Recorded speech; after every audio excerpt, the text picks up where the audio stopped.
Salut à tous, amis téléspectateurs, amis auditeurs, amis de la diaspora profonde. Merci encore une fois de plus d'être avec nous pour cette émission face à face avec notre cher invité. Depuis sa position, l'émission face à face qui va aujourd'hui parler des élections présidentielles au Togo. Nous allons nous attarder sur les campagnes présidentielles. En même temps, on doit parler des incidences au niveau de ces campagnes.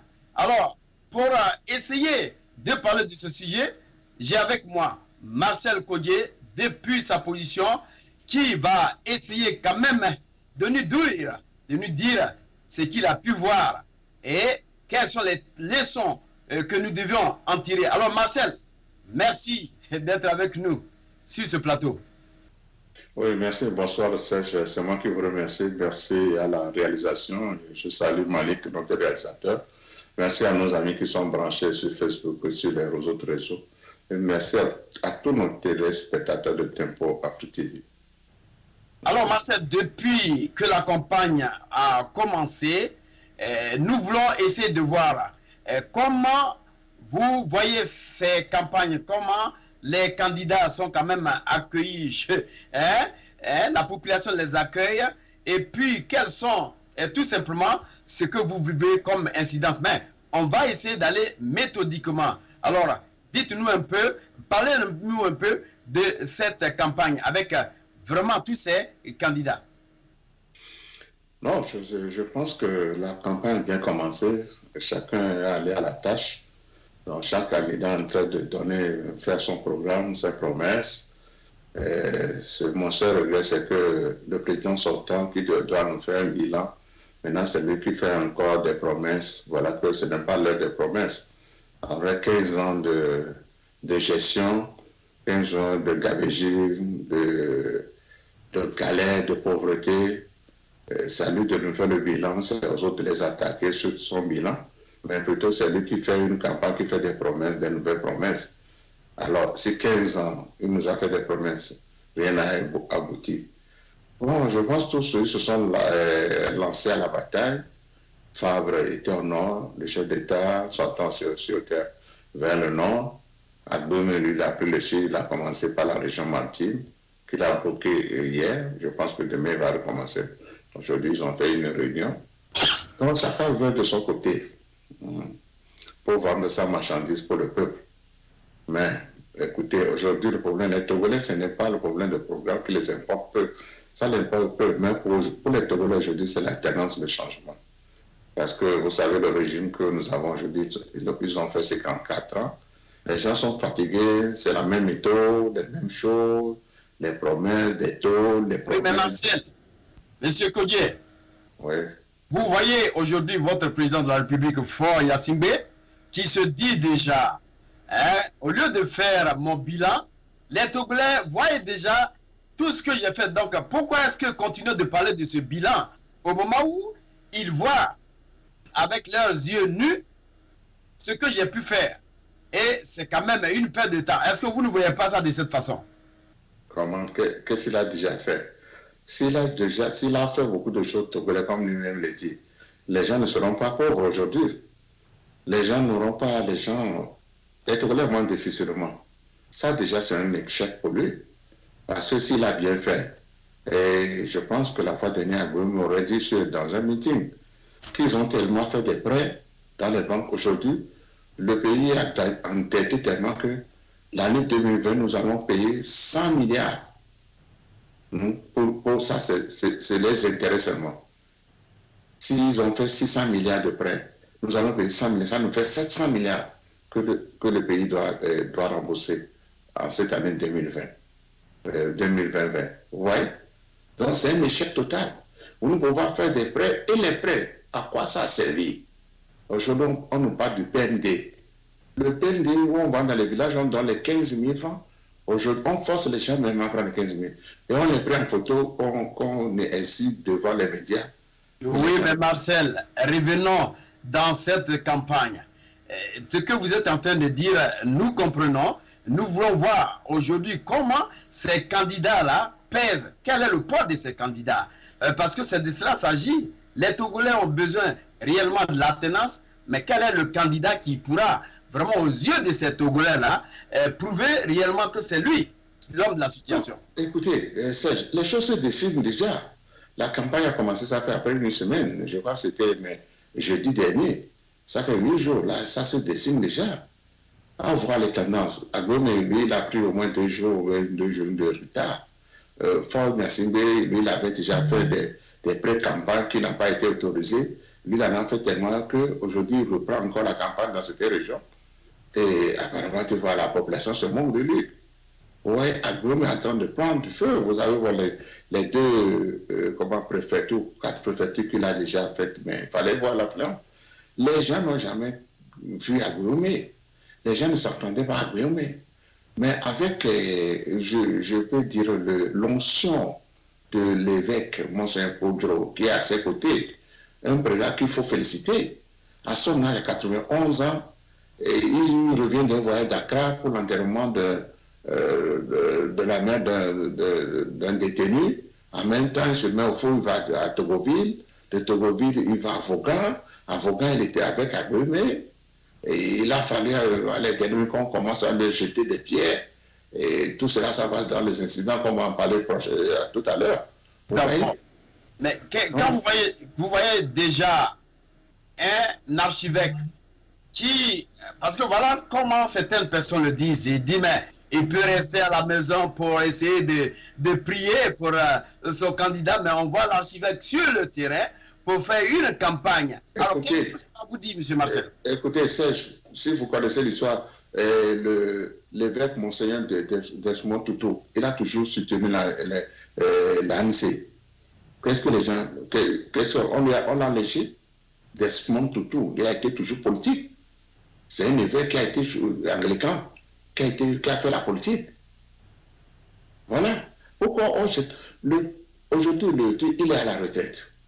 Le monsieur dit qu'ils ont trop duré en tant que président de la conférence nationale, en tant que président du Haut Conseil de la République. C'est eux qui ont, comment dirais-je, qui ont préparé la Constitution de 92 et l'ont fait voter à 98%. Aujourd'hui, le monsieur dit, après tant d'années, 29 ans, 30 ans, il ne voit que rien n'a bougé. Il s'est mis à dire qu'avant la fin de sa vie, ça c'est un serment que le Dieu a dit, avant la fin de sa vie, avant qu'il ne ferme sa bouche, il doit avoir une démocratie réelle au Togo. Que ça trop dangereux. Parce que le fait, pourquoi ce prélat se jette à l'eau? Vous allez comprendre, il y a trop de trahison, il y a trop de rufifi entre l'opposition. L'opposition, si je fais l'histoire, en disons, en 2005, quand Ford était arrivé, ils étaient tous avec l'UFC. Mais quand ils sont partis à Abuja, l'UFC a tourné les dos aux autres. On a vu les promos qui ont été faites par Obasanjo. L'UFC a tourné les gens en rond. Bon, ils sont partis, on l'a laissé fort. Ils n'ont même pas pris le poste de Premier ministre que l'UFC devait prendre. Ils ont fait des jeux, tout cela. Bon, on revient. Les gens disent il faut les laisser, il est jeune. Bon, il vient d'arriver, on va le mettre à l'espérance. Mais en 2010, on a vu, les urnes ont été, les urnes de l'ANC qui avaient gagné les élections ont été ramassées, brûlées. L'ANC n'a pas pu protester. En 2015, on a encore donné la chance à l'ANC. Avec une coalition, ils sont partis. La même chose. L'ANC a gagné, Fabre a gagné, mais il n'a pas pu revendiquer. Oui, mais Marcel, quand vous donnez ces genres d'exemples, qu'est-ce que vous voulez dire? Où vous voulez en bénir en ce moment? Non, c'est pour dire au peuple que ce régime, je pense que vous êtes informé que la fois dernière, RFI aurait dit, les élections qui sont passées, le RPT-Uni ou bien Ford Nassimbe n'a jamais dépassé la barre de 15%. Donc, comment est-ce que quelqu'un qui n'a jamais dépassé la barre de 15%, chaque fois on dit qu'il est gagnant, il est gagnant. L'erreur peut-être, c'est que l'erreur, d'abord, c'est la division à la veille des élections présidentielles de nos opposants. C'est ce qui fait que souvent, le RPT les divise pour aller aux élections et il rafle la mise. Donc, en faisant la dernière en date, c'était en 2017 avec Tchepi Achadam qui est sorti. et tout le monde était autour de lui. Mais vous avez vu comment ils sont partis en queue de poisson. Mais là, devant l'évêque a dit non. Comment est-ce que vous pouvez réunir pour faire des marches, embrasser toutes les folles, toute la population, faire bouger le pays. Le pouvoir même courait de gauche à droite pour chercher des médiateurs qui a fait bouger. Tout le monde dit que c'était fini, le Togo est libéré. Mais aujourd'hui, Faure a repris la main, le FPT a repris la main. Aujourd'hui, ce sont ces opposants-là qui sont à la fuite. Vous voyez? Donc, c'est ce qui fait que l'évêque a demandé, bon, je vais essayer de vous former encore une nouvelle coalition. Moi, mais je serai là comme la manette. Je vais diriger. Aujourd'hui, ça marche. Les gens n'ont pas vu la dynamique Monseigneur Giro. Les gens l'ont minimisé. Mais aujourd'hui, ça prend. Hein? Ça prend. D'accord. Mais Marcel, parlons un peu de ces incidences. Hein? Il y a eu un communiqué de presse qui a été posté le 13 février 2020 de la part de, comment je peux appeler ça, de monsieur Aboyomé.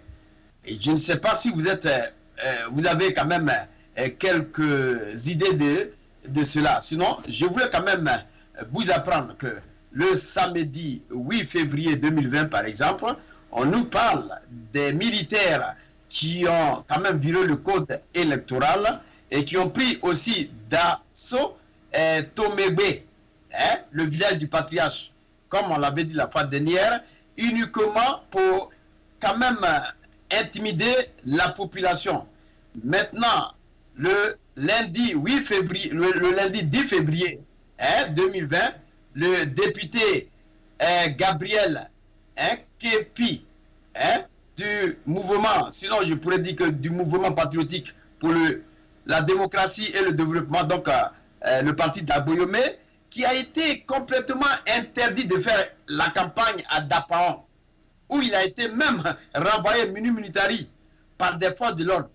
Monsieur Marcel, alors que nous sommes dit que nous avons près de 10 000 militaires et gendarmes pour essayer de prendre en compte la sécurité. Et voilà ce qui se passe, monsieur Marcel. Comment vous pouvez analyser cette situation?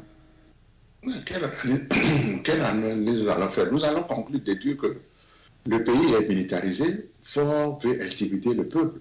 Avec les militaires, aujourd'hui, vous allez à l'OME pour tous les points, et c'est les militaires.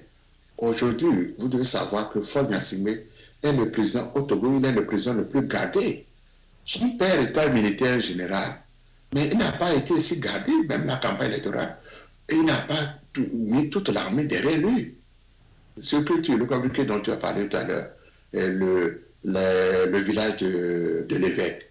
Parce que sachant que l'évêque était au Ghana, peut-être leur souci c'est que l'évêque à partir du Ghana, il peut venir au village en passant par la route, parce qu'il y a une route par là, vers Kedjebi, une route par les Volta Régional peut arriver dans son village.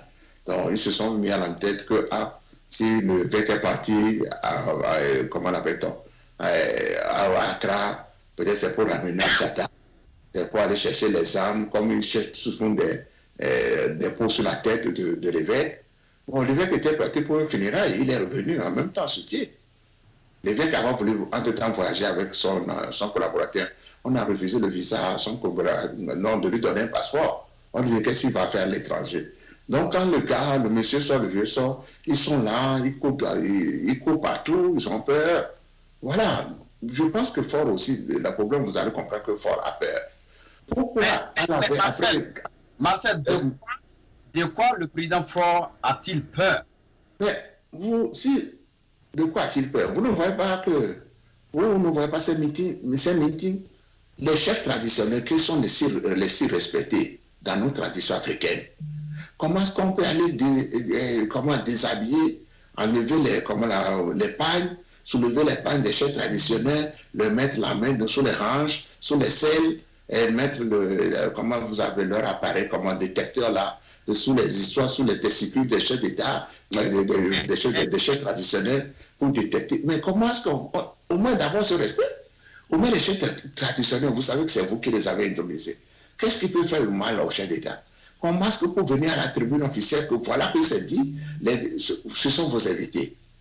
Hein? On les traque, ils ne sont pas des civils. Mais c'est honteux ce qu'ils ont fait à Barou la fois dernière. Donc, Marcel, oui. je vous comprends. Je vous comprends. Je ne suis pas là pour supporter un parti. Soyons neutres. Mais vous avez votre raison quand même de voir les choses. Monsieur Faure rentre quelque part dans un village où aujourd'hui, parce que depuis un certain moment, Faure ne s'est jamais déplacé pour aller dans un village faire une campagne. Mais du coup, on parle des campagnes présidentielles. Faure sort de sa réserve avec tout son contingent, que ce soit ceux-là même qui doivent le protéger, mais c'est les chefs du village qui viennent le voir, peut-être le saluer. Il faut les contrôler avec tout ce que nous faisons peut-être aux États-Unis ici pour entrer dans une grande société, pour entrer à l'immigration. Et ça se fait là-bas à l'air libre. Est-ce que vous ne voyez pas que Faure Gnassingbé, en lui-même là, n'est pas tellement habitué à cette population, donc il veut voir qui est qui? Non, écoutez, Faure Gnassingbé a son armée consciente et c'est qu'il n'est pas estimé par le peuple togolais. Le reste, il ne fait qu'un forcing. Il n'a que l'armée, il utilise l'armée. Vous allez voir son discours à Niamtogo. Qu'est-ce qu'il fait que parce que Agbo mourait pour prononcer le discours, ça lui a fait mal qu'il est le seul à parler à l'armée. Aucun candidat ne doit pas, s'il n'a pas gagné les élections. Vous voyez déjà, c'est une peur. Parce que la promesse qu'Agbo m'aurait faite à l'armée, il sent déjà qu'il aura un enthousiasme. N'a-t-il pas eu les échos que dans les casernes, les gens étaient satisfaits du discours d'Agbo? Tout cela. Mais je tiens à vous faire, comme j'ai dit ça sur ce plateau une fois, qu'en 2010, quand Agbo était candidat, l'armée a voté en majorité pour Agbo dans les casernes. Donc, Agbo, il faut reconnaître que c'est l'homme de l'armée. Quel qu'en soit ce qu'on dit aux messieurs, on dit l'histoire. Je tiens à vous souligner, je l'ai dit la fois dernière, que le discours qu'Agbo a prononcé sur l'armée, ça a été rédigé par certains officiers, dont on ne peut pas donner les noms. Ils nous ont fait des propositions, ils ont rédigé. Donc, quels sont les problèmes que vous avez dans vos casernes? Quels sont vos problèmes que vous avez?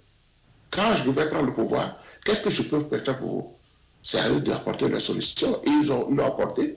Et le candidat, lui, en a fait quoi? Aujourd'hui, il faut être allergique. Aujourd'hui, on nous parle qu'on a pris qu'on a remis un drapeau à un individu, Faure ne peut pas traiter à problème d'individu, ni de l'évêque d'individu. D'abord, oui, Marcel, vous avez parlé de ce drapeau, mais d'après ce que nous avons appris, M.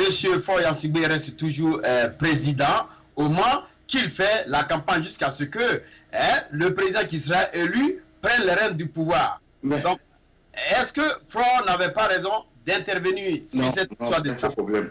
Il y a les amis de Faure qui sont des pasteurs. Ils ont étalé des drapeaux, ils ont prié pour Faure sur des drapeaux dans les églises. Vous allez dans nos églises aujourd'hui partout, il y a des drapeaux. Il y a aujourd'hui, tu vas lever chacun des drapeaux dans la maison. On voit les jeunes. Vous dites que chacun a des drapeaux dans la maison, mais est-ce qu'on sort avec pour s'amuser? Est-ce qu'on a s'amusé avec le drapeau? Ça, c'est un truc de, je ne sais pas comment est-ce que vous le comprenez. Le drapeau, c'est un drapeau togolais de tout le monde. C'est un fanion. C'est comme si nous allons à une bataille. On vous remet un drapeau. Allez-y faire le combat. Ça se fait.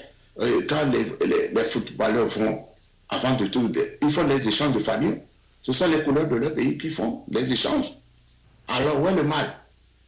Ça se fait. C'est comment les drapeaux, aujourd'hui, les gens l'utilisent comme les trucs là. Ça, c'est la citoyenneté. C'est dit que je connais, je suis togolais. Et puis, l'emblème que porte notre drapeau, je l'ai dit la fois dernière ici, le rouge, c'est le sang de nos parents, nos aïeux.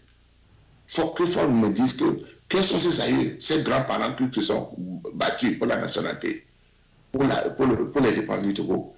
Faut ne peut pas me dire, son père n'a pas fait le combat ou bien la guerre pour pouvoir arracher l'indépendance. D'accord. On va revenir un peu sur ces élections et puis les incidences qui se sont quand même déroulées. Ce que vous êtes en train de dire, c'est effectivement vrai. Nous sommes d'accord, mais il va falloir que les réalités priment. Voilà. Alors, le mardi 11 février 2020, il y a eu quand même un meeting du parti de M. Agbo Nyomé. Ce meeting aussi, monsieur le préala, sinon l'archevêque était présent, mais et c'était à Afghan, hein? Mais il y a des miliciens, comme on l'a si insinué, qui sont quand même venus perturber les participants en leur faisant des jets de cailloux. Mais monsieur Marcel, quel est le message que vous pouvez aujourd'hui lancer à l'endroit du président Florent Yassingbe, qui a quand même dit qu'on a 10 000 gendarmes et policiers pour essayer de maintenir la sécurité? Non, écoutez, vous savez, les militaires, ces gens qu'on a envoyés, ils sont, comment dirais-je, le mot m'échappe, ils sont sous les ordres de Fort Yassingbe. Fort, il est ministre de la Défense. Les gens ne peuvent rien, eux peut-être parce qu'on les a recrutés, je crois qu'ils sont payés par semaine, par jour. Eux, c'est pour peut-être recevoir leur truc là. Et ça s'arrête là. Vous allez voir, à Soto-Voir, que un militaire a été, quand il voulait intervenir, il y a un membre de lui qui a dit non, il ne doit pas intervenir, qui le poussait par l'épaule, que le soldat n'a pas le droit d'intervenir. Ils ont arraché le micro de, comment appelle-t-on, de la campagne de Fabre. Et ils sont tous là. Ils sont venus comme ça chanter leurs chansons. Ils ont pris le micro, ils lançaient des slogans d'Uni. Ils ont entravé la campagne de, comment appelle-t-on, de Fabre à s'encasser partout. Même la fois dernière à Soto-Voir. Ils continuent de le faire. Donc, ce qu'ils sont en train, pour eux, ils empêchent tout le monde. Pour eux, l'évêque, en faisant toute la tournée, c'était à Fania où ils ont fait l'incident, c'était le dernier meeting qu'ils devaient faire à la nuit tombante. C'est quand ils ont vu qu'il y avait l'hospitalité qui arrivait, les gens devaient se préparer à partir. Ils ont commencé à jeter les cailloux à la délégation. Heureusement qu'il n'y a pas eu de blessés. Mais tout cela, c'est la cause, la faute à qui? Parce qu'ils sont protégés par d'autres militaires, par les milices. Aujourd'hui, quand vous allez me dire, un militaire va dire non, nous n'étions pas responsables. Nous, on était là peut-être pour les protéger. Et je pense qu'Aguillaume m'a félicité au moins les militaires, ou bien les corps habillés, ceux qui protégeaient la Fosef, ils appellent là. Ils ont fait de leur mieux. Sinon, il y aura beaucoup de blessés, de morts. Les verts devaient être blessés. Oui, tout ça, on l'entend, M. Marcel. Mais ce n'est pas uniquement du côté du candidat unique du prélat, mais c'est aussi du côté de Jean-Pierre Fabre, qui était quand même allé à Bassa, hein, dans la sous-préfecture de Soto-Boua, où il a été aussi violenté, et jusqu'à preuve du contraire, nous nous demandons comment aujourd'hui ces candidats qui veulent qu'il y ait réellement l'attenant puissent faire passer le message, Marcel. Quel est le message que vous pouvez envoyer au président de la République? C'est ce que je vous demande. Non, quel message il faut lui-même, il est d'accord depuis, il ne sait pas qu'il y a eu des incidents. J'aurais à sa place. Son meeting qu'il a fait à Sokolo aujourd'hui, il devait lancer un mot de calme, de paix. Ce n'est pas venir défier les gens. Que oui, c'est leur fief. À Tchadam, ils ont chassé à Tchadam. C'est ce qu'ils disent quand ils vont sur les réseaux. Mais ça, c'est un défi. Vous allez me dire qu'aujourd'hui, que Fort peut faire l'unanimité à Sokolo. C'est impossible. On a vu des mineurs, des petits, des élèves, même du CPM qu'on a envoyé au meeting. C'est incroyable. Moi, ce matin, j'aurais cru sur une page que dit que ils sont en train d'harceler les élèves, hein, les scolaires, les enfants pour eux. Bon, on me dit, il y a le chef d'État qui va venir aller là-bas pour aller applaudir. Qu'est-ce que ces enfants servent? On ne peut pas utiliser ces enfants, des mineurs encore, pour la campagne électorale. Ils prennent les enfants comme des boucliers pour en faire sa campagne. On force les enfants, depuis le matin, on en fait sortir des écoles. Ils vont ouvrir les petits enfants qui sont assoiffés. On les laisse jusqu'à le soir, au départ du chef d'État. C'est impossible. C'est impossible. On ne peut pas, dans un pays développé, on ne peut pas utiliser des enfants mineurs comme ça pour sa campagne. Sachant que le peuple n'est pas avec lui. Vous avez reprimé une population de Sokolé et de, comment l'appelle-t-on, de Tchamba et de Paratao. Même aujourd'hui, ce matin, les militaires ont tabassé quelqu'un à Paratao. Ils l'ont blessé tout à l'heure. Vous voyez, des choses comme ça se passent, on ne sait pas où allons-nous. Alors, Marcel, la violence. À voir ce que les gens du Nil sont en train de faire. S'ils ne savent pas, si Fort n'arrive pas à arrêter ses frères, ses amis, ou ses partisans, on risque les derniers jours de la campagne seraient... il aura le feu. Il aura du feu. On espère qu'il n'y aura pas de feu, Marcel, parce que aujourd'hui, le Togolais veut une alternance et un changement. Nous cherchons réellement la personne la mieux placée, la personne de la situation. Alors, la question que nous voulons nous poser avant cette question, M. Marcel, M. Kodjo Agboyeme a été un candidat en 2015, mais il a rendu le tablier pour dire que je supporte fort. Et aujourd'hui, il se détache et puis il revient à la charge avec la candidature unique de son choix par le prélat et il dit que je suis candidat, je ramène l'alternance. Monsieur Marcel, est-ce que nous voulons vraiment voir dans tout ce que nous sommes en train de visionner que la candidature de monsieur Kodjo Agboyeme fait peur au régime en place? Est-ce que non, certainement que la candidature d'Agboyeme, ça commence à faire peur. Ils n'avaient pas vu pour eux, ils pensaient que le peuple togolais n'estimait pas Agboyeme. Avec compte tenu de tout ce que Bahora ou les gens disent de lui, oui, l'affaire de Confleux Jardin, l'affaire de quoi, il a fêté les 17 milliards, il a fêté des 2 milliards, les gens racontent des histoires sans preuve. Mais qui nous donne aujourd'hui les preuves, des photos, les images de la fête des milliards qu'Agboyeme a fêté. Mais autant de Yadema, autant tous les grands ministres là, on voyait, ce sont des grands buffets qu'ils faisaient dans leur maison. En ce moment, ils étaient les rois. Bon, si le monsieur, après, parce que je savais à ce moment-là, il recevait des hommes d'affaires, il a été Premier ministre ou Premier ministre, et vous savez, Agboyeme était un maître, personnage à tout faire, de Yadema. Et lui-même, il a dit, Yadema l'appelait mon fils. Donc, quelqu'un, Yadema même aime faire la fête à l'Omé2. On connaît les fêtes de Yadema. Donc, si son fils aussi fait une fête chez lui avec ses amis, mais qui leur dit que c'est les milliards qu'il a en train de fêter? Qui lui a dit que ce sont les milliards qu'il a en train de fêter? Donc, on trouve aujourd'hui des alibis pour qu'on sache que oui, il a fêté les milliards du soir.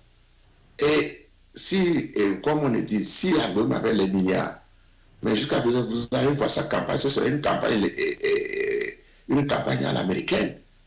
Agboyeme se déplace en voiture, mais il ne se déplace pas en hélicoptère, comme Fonya Singbe, qui utilise le matériel, les histoires de l'État. Aujourd'hui, au Togo, tous les directeurs généraux, tous les directeurs, les grands responsables, les chefs personnels, tous ont quitté les services pour la campagne. Vous arrivez dans un bureau aujourd'hui, en 2 semaines, vous n'allez pas voir aucun responsable dans les bureaux. Oui, mais c'est à cela que vous devez savoir. Si réellement cette candidature fait peur dans la mesure où Kodjo Agboyeme, nous l'avons vu esquisser des pas de danse. Nous l'avons vu avec certainement la population qui est imprégnée de par sa valeur de faire les choses. Est-ce que vous ne voyez pas que ça décime un peu le parti, le régime en place, Marcel? Mais avant de répondre à cette question, nous voulons quand même remercier nos amis de Facebook qui nous envoient leurs messages.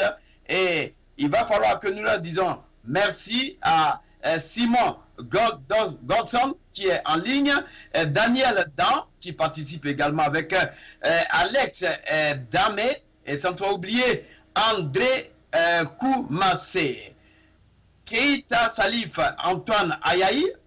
Merci encore de votre fidélité à Tempo Afrique TV. Il y a notre ami Oseni le messager qui dit bonjour et bonne émission, toujours comme d'habitude, et qui continue de nous envoyer encore le message pour dire que tous les candidats sont libres de faire campagne partout au Togo.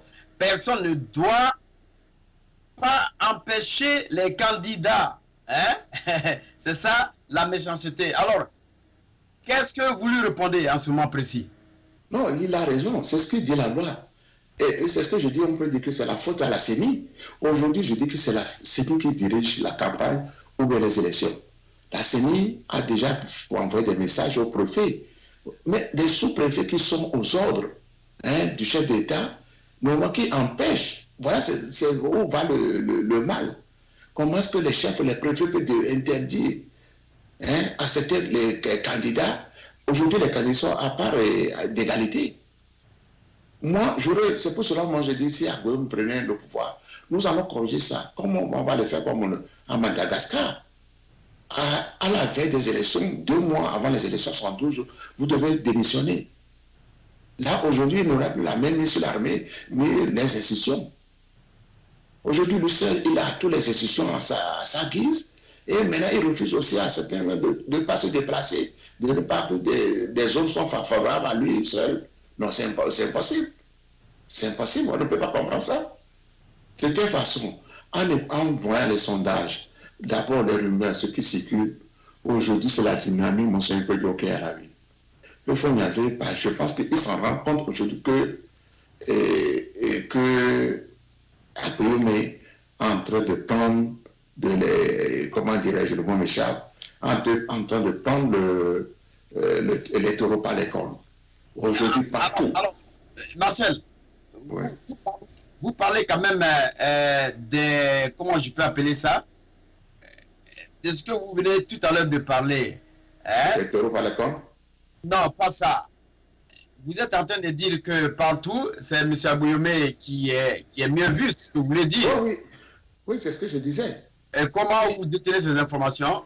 Comment est-ce que je pense que ton collègue aussi, comment on appelle, Yves Kenon, l'a dit aujourd'hui, avant-hier, c'est dans le débat de samedi, qu'il a appelé à Lomé. Mais quand vous écoutez les sondages, je tiens à vous comprendre, nous faisons partie de la mobilisation des fonds de Monseigneur Pogro.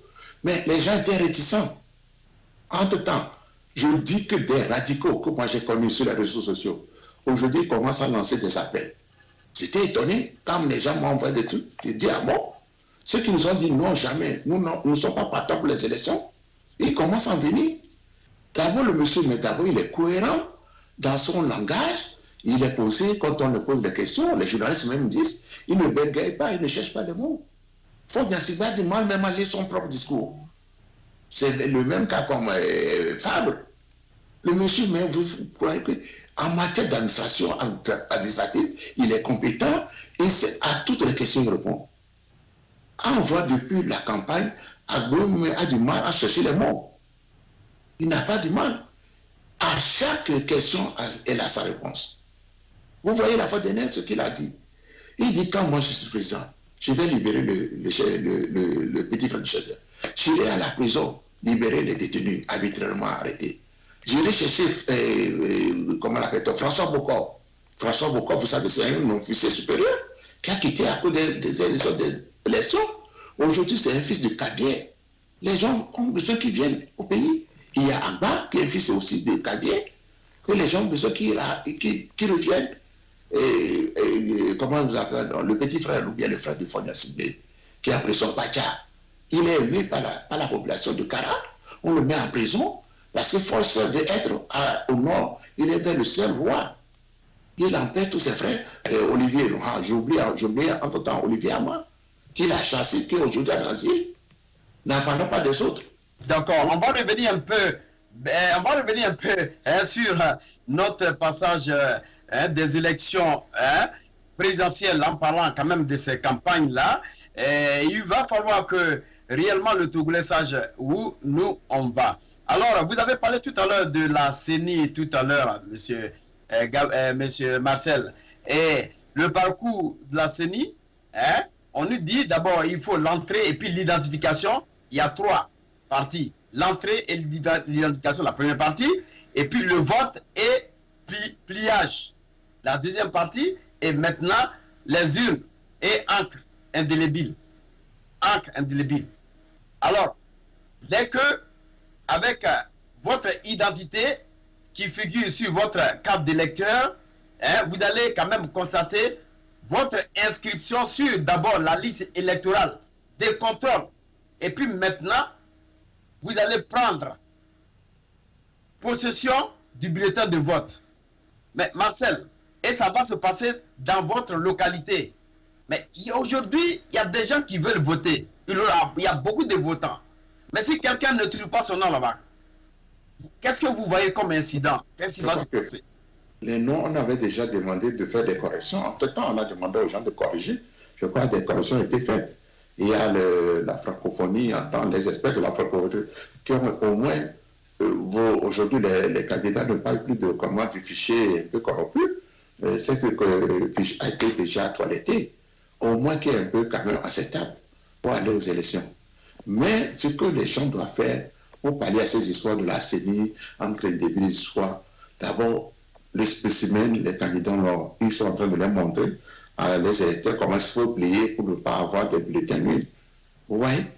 Le reste, c'est maintenant, il faut que l'opposition tout entière fasse force unique contre Fonia Singbe, contre les délégués dans les bureaux de vote.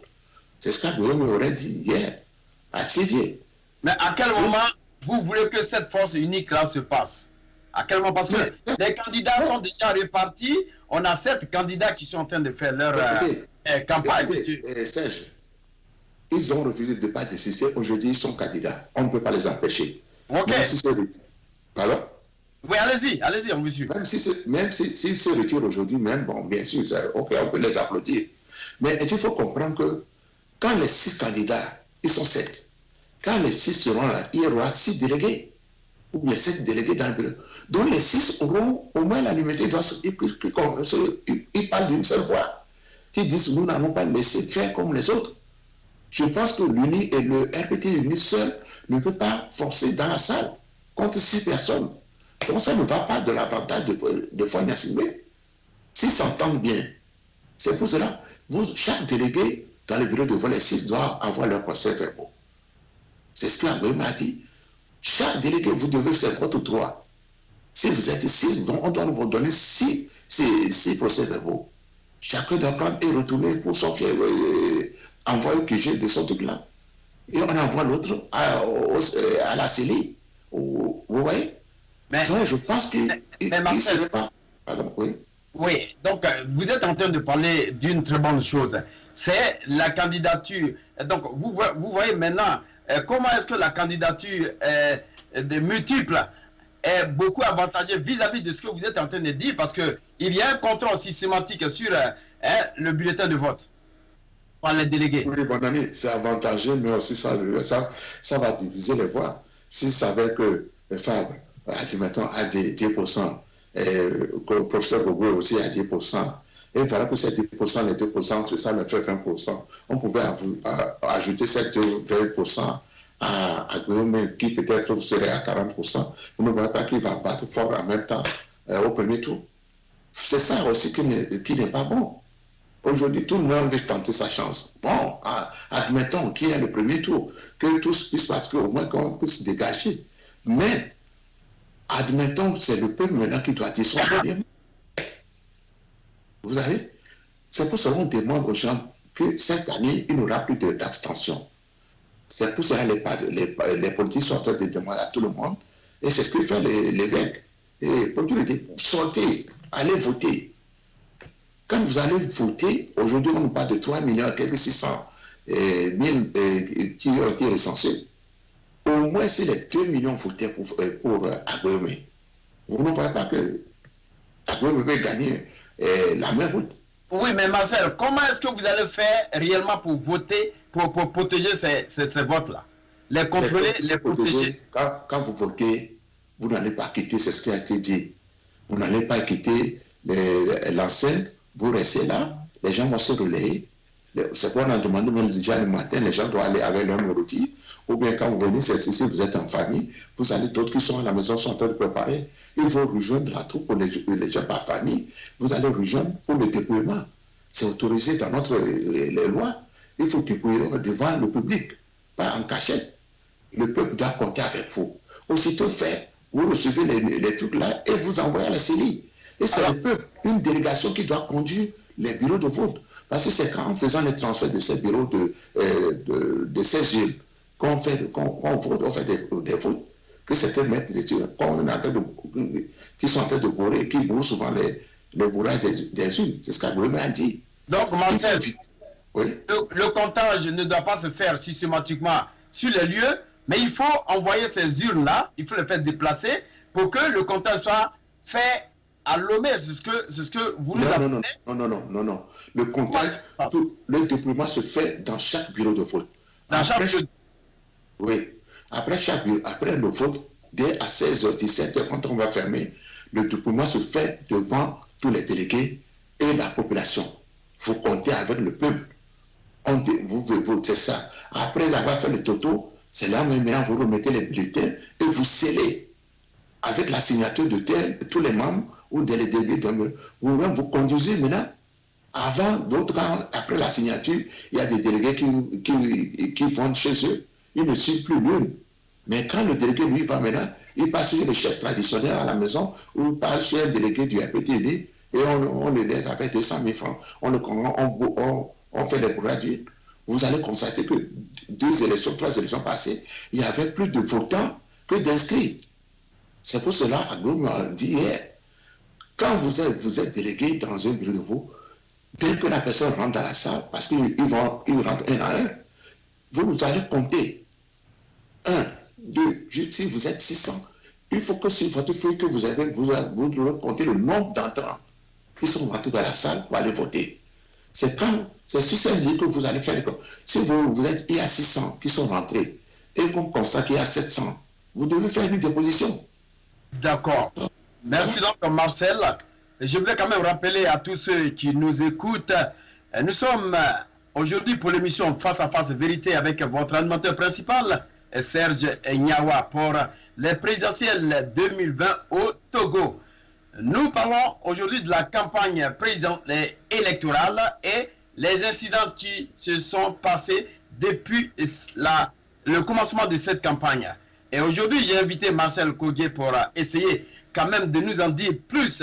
Alors Marcel, nous allons toujours continuer au niveau de la CENI qui dit aujourd'hui ici que aucun électeur ne peut être porteur de plus d'une procuration et d'ajouter que tout électeur surpris en possession de plus d'une procuration subira la rigueur de la loi. Alors qu'est-ce qu'on veut nous apprendre réellement ici? Non, c'est la loi qui le dit. Maintenant, reste à savoir s'il va l'appliquer.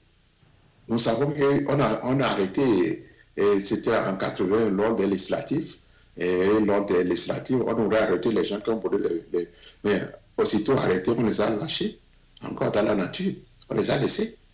Oui, c'est ça, on nous dit, c'est ce qui est écrit sur le papier. Que le 22, il nous applique ça. Quand les maisons où il y aura les urnes qui seront exposées, ou bien les urnes pré-votées, là, on va nous démontrer, quand on va nous mettre, c'est ça, maintenant, il faut que la loi s'applique. C'est ce que le président de la CENI doit faire. Il n'aura pas de demi-mesure. Il faudrait que la loi s'applique. Nous continuons toujours avec cette campagne électorale. De l'autre côté, depuis sa position, Jean-Pierre Fabre également est sûr que l'alternance va se passer et il dit à tous les militants au soir du 22 d'essayer de le voter car il est l'homme de la situation, c'est lui-même qui peut changer le Togo. Alors, Monsieur Marcel, quelles sont vos analyses vis-à-vis de la sortie de Jean-Pierre Fabre? Non, ça me fait sourire. Bien sûr que nous tous, nous cherchons la tendance. Mais aujourd'hui, Jean-Pierre Fabre, d'accord, reconnaît qu'il n'est pas l'homme de la situation. Ça, on a vu sur Facebook, sur les réseaux, les pros, les radicaux de Jean-Pierre Fabre aujourd'hui qui comprennent. J'ai un ami là, comme David Pelé, qui est sur les réseaux. Il n'a jamais accepté cette élection. Mais depuis hier, on aura constaté qu'il a changé de langage. Il a vu déjà que la campagne d'Aguero, ça commence à donner. Ça répond. Et les propositions que le monsieur fait au peuple, déjà, c'est encourageant.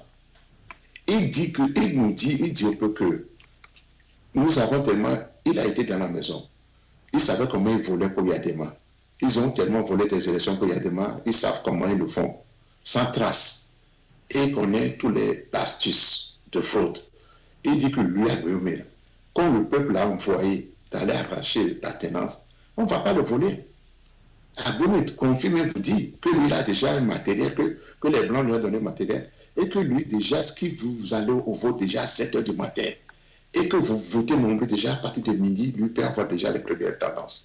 Oui, mais il a dit, M. Marcel, vous vous réveillez à 6 h, vous allez voter à 7 h, à midi, il vous envoie la victoire.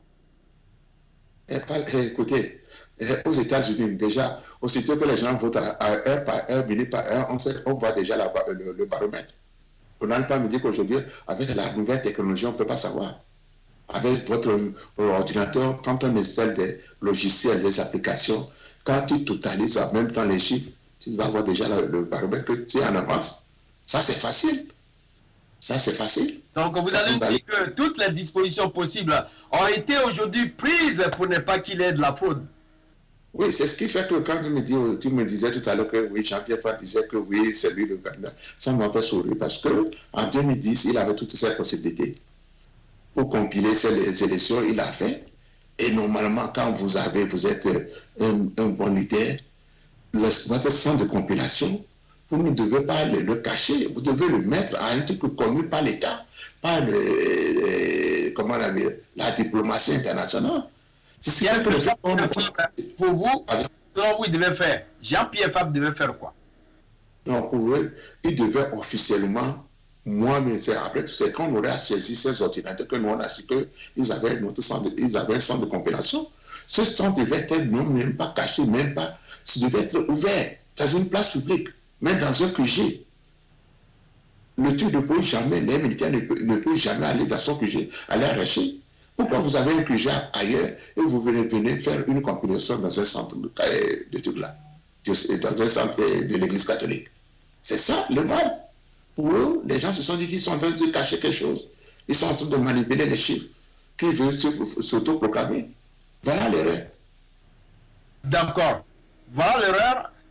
Je pense que le candidat du prélat de la dynamique Podro a fait quand même son bilan par l'entremise de Flubert Tissot, et il a dit que, voilà ce qu'il dit, je peux vous dire que le bilan de la campagne que nous avons conduite depuis quelques jours dans la région maritime est positif, parce que partout où nous sommes passés, c'est la foule, c'est la grande foule, c'est la liesse populaire.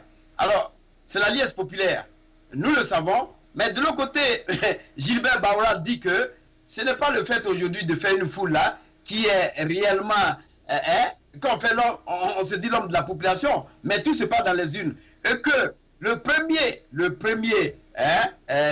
tour déjà, il y aura un chaos. Non, écoutez, mon cher ami, vous savez pourquoi on a fait sortir Joël? Depuis un moment, vous allez penser que Joël Bara, vous savez, même les gens du RPT, quand ils sortent là, on sait qu'ils viennent casser l'apparat, qu'on le dit en Côte d'Ivoire. Et tu sais, c'est un homme, il n'a pas, tout ce qui sort de sa bouche n'est pas cohérent. Et lui, mais en le voit à la fois de sur une radio, les gens, ça laisse à désirer. Donc vous allez comprendre que c'est un loup ou bien un chien méchant qu'on a détaché de sa cage. On a dit qu'il vient dévorer Agbemé. Alors tout ce qu'on nous disait à la radio, lui ne fait que parler du mal d'Agbemé. Chaque question qu'on lui posait, c'est pour aller tirer contre Agbemé. Mais lui, en faisant ça, et les auditeurs, ça fait sourire la population. Lui croyait qu'il faisait quelque chose du mal à Agbemé. Nous tous, on connaît ces histoires. Agbemé a fait ceci, Agbemé a fait ci, Agbemé a pleuré, Agbemé a fait ceci. Nous tous, on dit aujourd'hui que le problème, que ce n'est plus là. Le Togolais dit que, ok, nous tous, nous sommes des fauteurs, comme on le dit dans l'église. Nous tous, nous avons péché. Frère a péché. Moi, mais j'ai péché, Agbemé a péché. On dit le peuple dit leçon, c'est ça, c'est de péché. Nous, on veut la tenace. Quand on va vous gagner, vous allez laisser le pouvoir, oui ou non. C'est ça, c'est qu'on demande à Fabien Signé. D'accord. Et je crois qu'on vous a compris, on va toujours continuer. Et ils ont dit, M. Flubert Tissot a dit que là où nous nous déplaçons, on a la chance que M. Monseigneur Podro est toujours avec nous. Et le message que nous passons, c'est dire qu'il y aura la tenace dans ce pays et le miracle va se réaliser. Alors, de l'autre côté, Aimé Gogué, que vous connaissez, qui a son parti, il dit, votez-moi, mais je vais essayer de mettre en place une transition. Après les 5 ans de transition, je vous remets le pays et puis je m'en vais.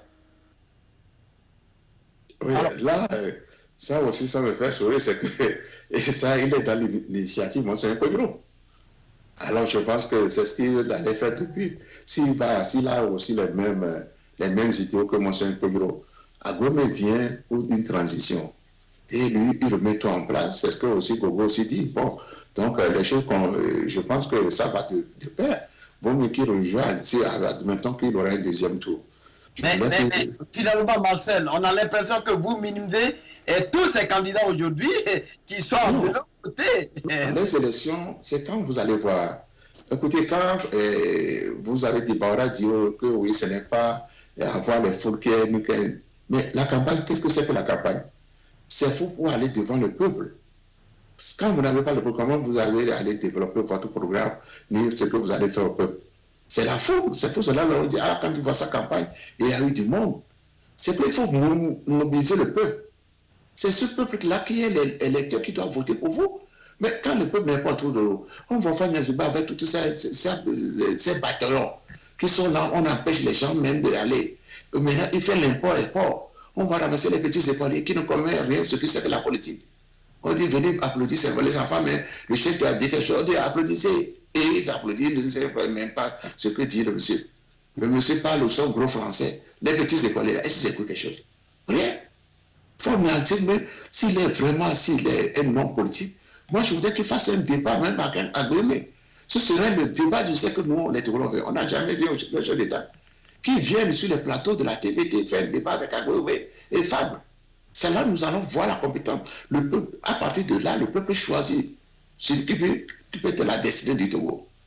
Il ne faut pas qu'il ramasse des discours, l'histoire, qu'on lui fabrique l'histoire. Déjà, lui commence à foutre. Les choses qu'il ne doit pas aller dire au meeting, il commence à les dire. Il est d'accord des histoires. Hier, on a vu qu'Agoué m'a fait des promesses sur les histoires des cartes d'identité, du passeport. Il promet les certificats. Depuis Fania Sibé, la nuit, il ne sait pas que les petits-enfants ont des problèmes de certificat de naissance. Il ne sait pas qu'aujourd'hui, pour avoir un certificat de naissance au Togo, c'est un grand problème pour des parents. Et puis, ce n'est pas facile.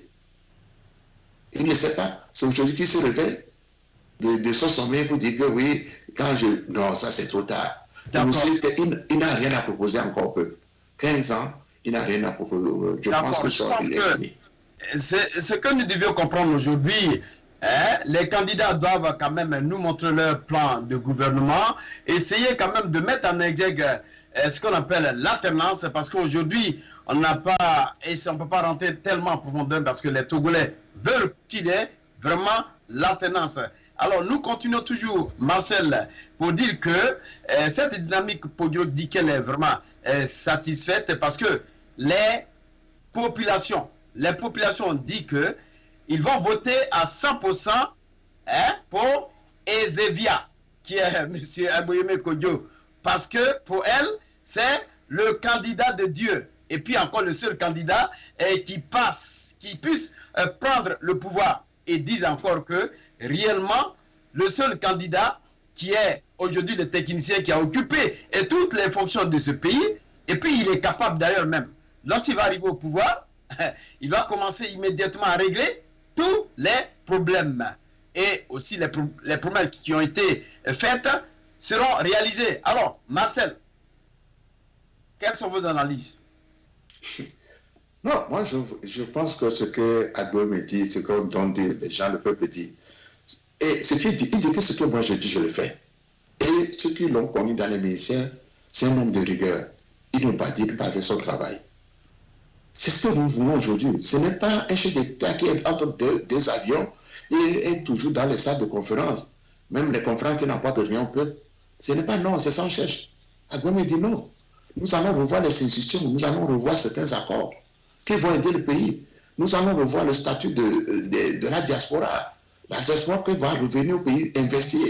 Aujourd'hui, si toi tu as des affaires, tu arrives au Togo, tu veux investir, tu dois passer chez le ministre, le directeur de cabinet, le secrétaire, le planton qui doit t'introduire, qui prend le 20%, jusqu'à ce que tu arrives, ton projet est déjà fini. Parce que quand il faut donner au planton 20%, le secrétaire veut 10%, 20%, l'autre directeur, combien va te rester dans le camion? C'est ce qui fait que beaucoup sont retournés de la diaspora. Agoué dit on va revoir toutes ces histoires. Quand vous avez des affaires, on va vous accorder tous les trucs là, des opportunités pour que vous venez investir. D'accord. Aujourd'hui, nous avons des communes, écoute, laisse-moi te dire, nous avons des nouvelles communes qui ont besoin de soutien. Jusqu'à présent, les communes n'ont pas encore reçu des financements. Mais il faut des partenariats. Mais aujourd'hui, le Togo est une nouvelle terre pour certaines personnes. À cause de la démocratie, certains ne veulent pas investir. Mais plusieurs pays vont vouloir venir investir. Donc, on n'a pas le temps, monsieur Marcel.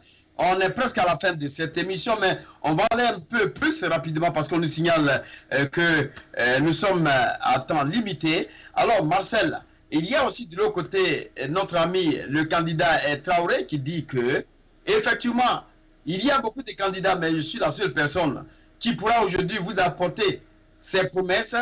Il y a, depuis des années, que le Togo a été promis, les villageois, que ce soit la campagne, que ce soit les villes, on ne peut pas avoir réellement, en tout cas, ce qui a été escompté. Alors, je suis là, je suis l'homme qui peut réellement vous offrir tout ce dont vous avez besoin.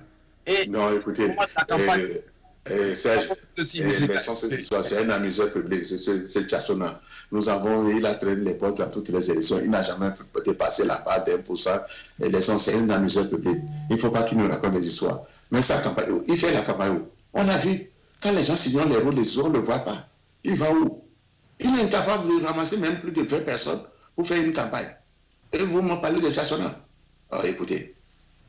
Oui, mais il faudrait qu'on vous parle de tous ces candidats, parce que nous sommes là pour aujourd'hui. Tu sais, il y a des chances qu'on peut quand même en parler. Il y a le professeur Koué qui fait déjà 4%. Les dernières élections, il a fait 4%. On sait qu'au moins dans son fief, il est aimé, il est ciblé. Le Nord, là, il est ciblé, il a son électorat. Au niveau peut-être de Mango, il a un électorat. Malheureusement, seulement qu'on n'a pas un peuple, un nombre de Sokodé qui va aux élections, qui peut rafler. Mais aujourd'hui, je sais que l'électorat de Sokodé serait divisé entre Fabre et Aguilomé. Aguilomé qui n'est pas encore allé à Sokodé. On a vu Fabre quand il était à Sokodé, comment est-ce qu'il y avait. Bon, Fabre, il a un électorat tout là.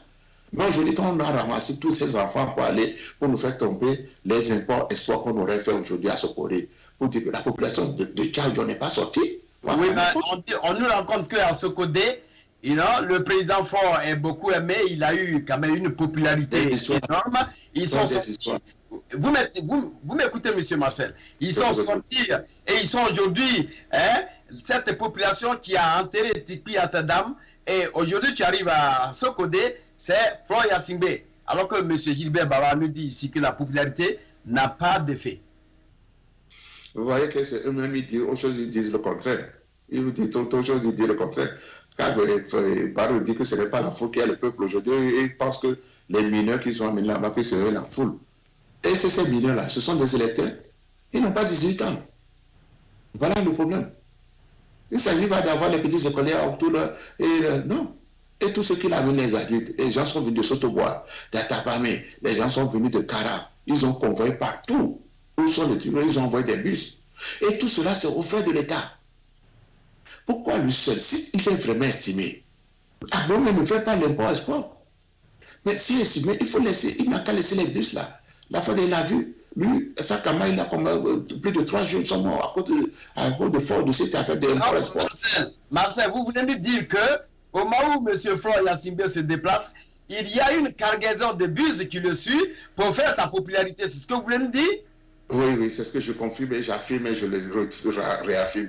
Que faut faire l'import-export. On transporte des communes, des gens de communes de préfecture en préfecture pour renvoyer la foule. Tous ces gens que vous voyez, cette appel de Tanta, ils ne sont pas de Sokodé. Ils ne sont pas des gens qui viennent d'ailleurs de Sokodé partout. Ce sont des gens qui sont payés. Bon, on vous amène à Sokodé, on va vous payer 20 000 francs, 50 000 francs. Aujourd'hui, ils ont l'argent. Ils font tout de l'argent du peuple. Je ne sais pas, comme ils savent que peut-être ils vont partir, donc ils sont en train de faire un gaspillage. Dieu seul sait. Aujourd'hui, après cette élection, on va nous dire combien il a dépensé. Quand tous les directeurs ruraux, on nous a donné de l'argent suffisamment pour aller dans leur contrée, aller distribuer. Aujourd'hui, au Togolais, quand tu écoutes les Togolais, oui, c'est l'argent du peuple, nous allons prendre, mais nous n'allons pas voter pour Yassimbe. Lui-même doit le comprendre. Puisque vous êtes en train de parler de ce gain, M. Marcel, voilà ce qui suit quelqu'un qui nous amène le message. Il dit que, voilà M. Marcel, puisque je vous emboîte le pas pour dire que vous êtes en train de parler de ce gain, de la distribution un peu de fortune pour attirer quand même la population. Voilà quelqu'un qui nous amène son message pour dire que ce qui se passe est riche, est triste de philosophie politique. Et il dit que une délégation de l'UNIR est arrivée à Kouyoul, donc à Big Bayou, pour la campagne de Froy Yassingbe. Et voilà ce qu'ils ont demandé à cette population. Et que voulez-vous que Froy Yassingbe fasse pour vous? La réponse qui est donnée, ils disent que nous ne voulons rien, nous n'avons plus besoin de rien de Froy Yassingbe. Mais du coup, le meeting n'a plus continué, mais ils ont cessé le meeting. Est-ce que ça veut dire qu'ils n'ont pas aussi fait le partage de la fortune de ce côté? Ils n'ont pas fait quoi? Ils n'ont pas aussi partagé de l'argent de ce côté? Non, non, tu sais, l'achat de conscience, ils en ont tellement acheté que les gens savent maintenant ce que c'est que le RPT uni. Tout le monde sait qu'ils ont de l'argent. C'est ce que disent tous les gens, ils ont de l'argent, ils peuvent faire tout avec l'argent. Mais vous allez acheter la conscience, vous allez comprendre la dernière, la personne va dire non. Vous pouvez lui donner l'argent, il va toujours dire non. Mais à Bassar, je te donne les à Bassar, dans la zone de la fête de Bassar, ils ont toujours voté RPT uni, parce que tous les grands officiers de l'armée venaient de cette zone. Vous voyez? Mais la fois dernière, une population, un village, ils ont barré la route à la délégation, qui ne veut pas les voir. Ils sont venus ici, qu'est-ce qu'ils n'ont pas dit? Nous allons vous faire des routes, nous allons vous faire ceci, nous allons vous mettre du courant, ils n'ont rien fait. L'eau potable, la population n'en aime même pas. Et ils reviennent encore avec les taux, les signes et les sacs de riz. Ils disent non, ça suffit. Nous sommes déjà dans la pauvreté. 5 ans. D'accord, Marcel. Merci encore une fois de plus. Je crois qu'on va essayer de terminer notre émission. Mais si nous voulons terminer cette émission, il y a quand même un message derrière ces violences qui nous dit au-delà de ces graves entorses au code électoral, Monseigneur Podro Fanoko Podro, Monseigneur Philippe Fanoko Podro, a été personnellement informé le 12 février 2020 depuis les États-Unis d'un plan d'élimination physique de sa personne et de même son assistant Marc Mondi et le candidat désigné M. Gabriel Aboyome et Messankodio. Est-ce que nous ne voyons pas que c'est une intimidation pour ne pas que ce prélat ou bien la campagne aille un peu de loin ou bien il soit coincé pour faire une bonne campagne? Non, ce qui vient des États-Unis, on doit le prendre vraiment parce que Froy Yassingbe ne savait pas que les espions, bien l'espionnage, les Américains l'ont déjà espionné. Tout ce qui a été préparé en police, on a appelé que les politiciens se méfier. On vous suit de près. Les gars sont en train de faire un complot contre vous. Même, c'est que même maman, il préparait un complot même pour l'arrêter, pour le créer un problème, pour le faire arrêter. Là, c'est fini. Ils vont plébisciter fort pour les campagnes. Aujourd'hui, tout le complot est mis à nu. Vous voyez, tout ce politique-là. Comment est-ce que vous pouvez faire des ménages à un prélat? Le prélat lui-même l'a dit. Que lui, c'est au nom de Dieu, au nom de la volonté que lui fait ceci. Mais si c'est que lui, il a la notion du pape. Mais Ford ne peut rien lui faire. Qui défie Froy Yassingbe? Peut-être la seule personne qu'il faut protéger, il demande au fait de protéger, c'est protéger Aboyome. Mais lui, Ford ne peut rien lui faire. Le problème, c'est un homme de Dieu.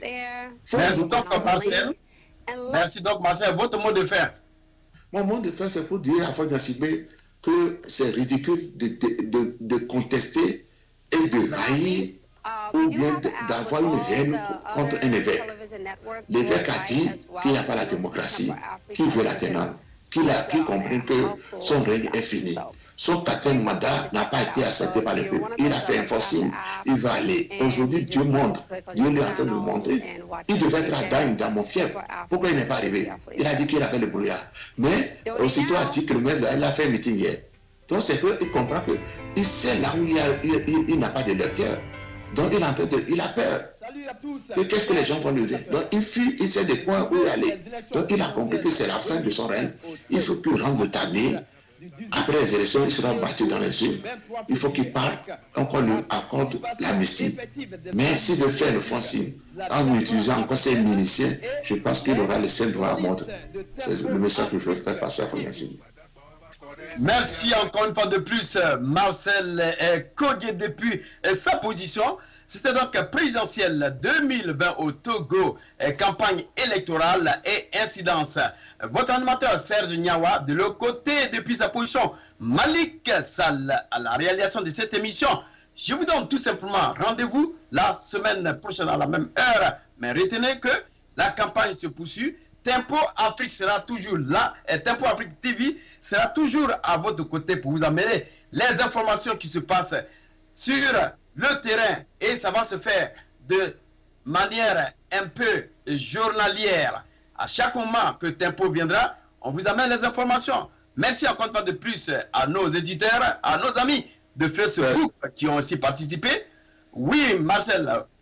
Superman, n'oublie pas de dire à nos téléspectateurs, nos amis de Facebook que nous serons en direct dimanche avec le candidat à Lomé. Merci Marcel, merci de cette information. Alors, c'est déjà compris, nos amis de Facebook, nos amis aussi de la diaspora profonde, nos amis dans tout ce monde entier. Monsieur Kodjo Agboyome sera de la partie le dimanche 16 février à partir de 13h, heure de Minneapolis, pour essayer de répondre aux questions des journalistes de Tempo Afrique TV. Ça sera en tout cas de votre mérite d'être en tout cas connecté à Tempo Afrique TV. Vous pouvez vous connecter sur le Facebook Tempo Afrique TV ou bien encore réellement sur www.tempoafriquetv.com pour essayer quand même de nous envoyer vos messages que nous pouvons lire. Merci encore une fois de plus. Je vous donne tout simplement rendez-vous la semaine prochaine. Et sinon, incessamment demain. Merci et au revoir. Chers téléspectateurs, votre émission Grand Débat passe sur Tempo Africa. Restez toujours connectés car nous vous apportons les réalités de l'Afrique. Votre animateur principal est Serge Niawa qui est toujours là pour être connecté avec vous. Salut à tous, chers téléspectateurs. Suivez les élections présidentielles 2020 au Togo à partir du 18 janvier au 23 février avec la participation effective des analystes politiques de la diaspora africaine et les journalistes de Tempo Afrique TV.